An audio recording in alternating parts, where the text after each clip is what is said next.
Olá pessoal, então na aula passada a gente definiu o que era corrente elétrica, certo? Que é basicamente o fluxo de cargas elétricas, né, que passa ao longo de um material condutor. E agora a gente vai falar essa aula de resistência e resistividade, né? Basicamente definir o que é cada um e verificar como é que uma se relaciona com outra, né? E qual a diferença entre ambas. Então, resistência, a gente viu lá que nessa passagem de corrente elétrica para um dado material, esse fluxo de cargas ele vai depender do material e, além disso, ele vai depender da geometria do material, né? E a gente viu que esse fluxo de carga ele é causado por uma DDP, certo? Então, a nossa resistência ela vai ser definida como sendo a razão entre a DDP que você aplica num determinado material condutor, né?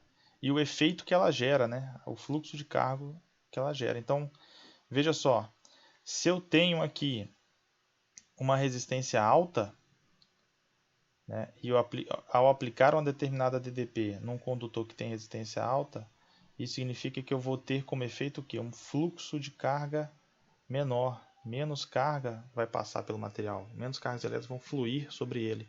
Logo, minha corrente elétrica é pequena, né? Se, né, mantendo minha DDP constante, sobre agora um material que tem uma resistência pequena, uma resistência baixa, isso vai implicar então que eu vou ter um fluxo de carga maior, ou seja, uma corrente elétrica maior sobre ele, certo? Então aqui, ó, só de olhar para a definição do que é minha resistência, eu já consigo saber o significado dela. Basicamente, ela vai me dar uma ideia do quão difícil ou fácil é você ter carga fluindo sobre o material, né? Então R vai ser uma medida da dificuldade de passagem de corrente elétrica. De novo, se eu tenho um R alto, isso vai implicar mais difícil, né, a locomoção de carga elétrica, um fluxo de carga elétrica menor. Logo, uma corrente elétrica menor, né? R e I são inversamente proporcionais. Se eu tenho resistência baixa, mais fácil vai ser o fluxo de carga elétrica, logo minha corrente vai ser maior. Beleza? Só que essa resistência aí, ela depende não só do material, mas ela depende do objeto e da maneira como você submete essa DDP, da maneira como você submete essa tensão. Então aqui a gente tem duas figuras onde vão exibir essa diferença, né? Então aqui você pode tratar como se fosse um material condutor cilíndrico e a gente fez um corte transversal ali sobre ele, né? Na figura A a gente tem aqui esses conectores, né? Gerando aqui um campo elétrico, onde aqui na borda você vê que é mais, vamos colocar assim, mais circular, né? Tem um efeito aqui da borda sobre o material e aqui no meio fica mais uniforme, certo? Enquanto aqui embaixo, ó, ele está praticamente uniforme. Então, é o mesmo material, né? Tem mesma geometria, só que a maneira que você coloca DDP aqui vai dar uma resistência diferente, vai ter um resultado de resistência diferente, ok? Então, a resistência ela depende dessa característica aí, depende do material, depende da geometria do objeto, depende da maneira como você submete a tensão sobre ele, beleza? Do outro lado a gente vai ter a resistividade, né? O que vai ser a resistividade? Aparecer essa figura aí, vocês ignoram ela, ela vai aparecer depois. A resistividade ela vai ser uma medida da dificuldade de você passar essa corrente elétrica sobre o material, só que levando em consideração só o material em si, né? Desprezando a geometria dele, né? Ou a maneira como você escreve essa tensão. Então, da mesma forma que a resistência lá, ela é a razão entre a DDP e a corrente, a resistividade que a gente representa para essa letra grega ρ, ela vai ser a razão entre o campo elétrico e a densidade de corrente. Então, se eu tenho uma densidade alta, eu vou ter uma densidade de corrente baixa. Se eu tenho uma resistividade baixa, eu vou ter uma densidade de corrente alta, né?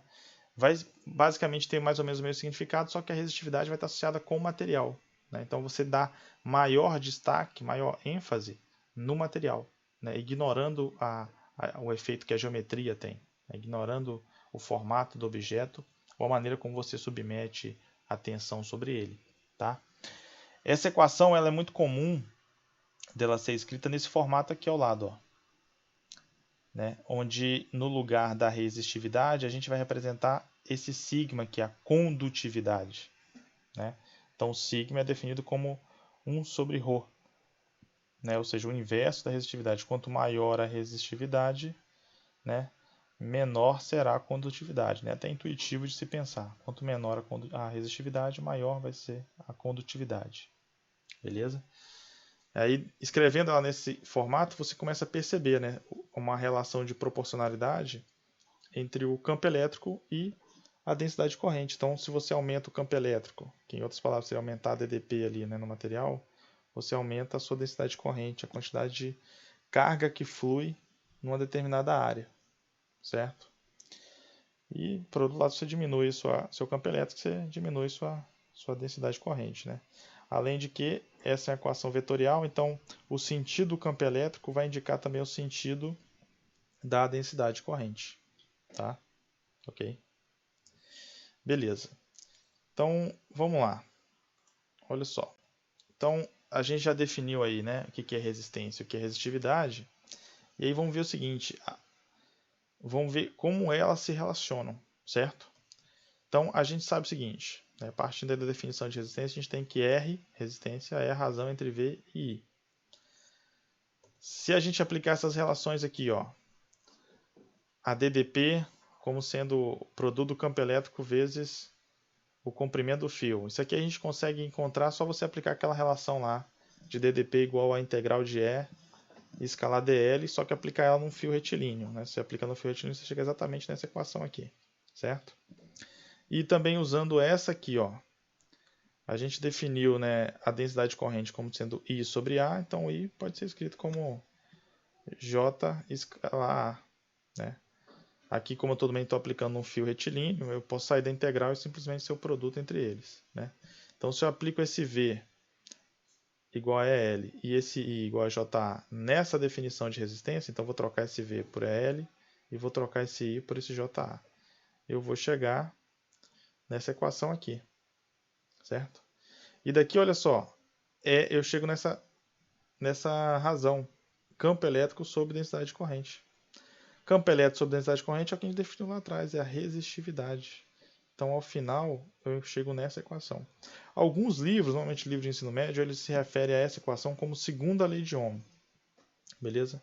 Mas aqui no rádio ele só estabelece como sendo a equação que vai, né, associar, relacionar resistência com resistividade. Então aqui a gente começa a perceber que a resistência ela vai depender, né, da resistividade, ou seja, aqui é basicamente uma característica do material, vai depender do comprimento do condutor e da área transversal, né, da seção transversal que corta ele. Então, esse L e esse A são as características da geometria, né, ou seja, características do objeto. Enquanto ρ é a característica do material, LA é a geometria do material. Isso vai ser um cilindro, isso vai ser uma esfera, isso vai ser um cone. Né? Essa geometria vai caracterizar um valor de resistência, que pode ser uma resistência maior ou menor. Ok?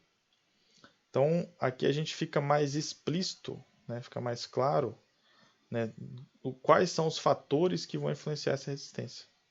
Certo? E aí a gente verifica que além do material, né? Se ele é cobre, se ele é zinco, enfim, né?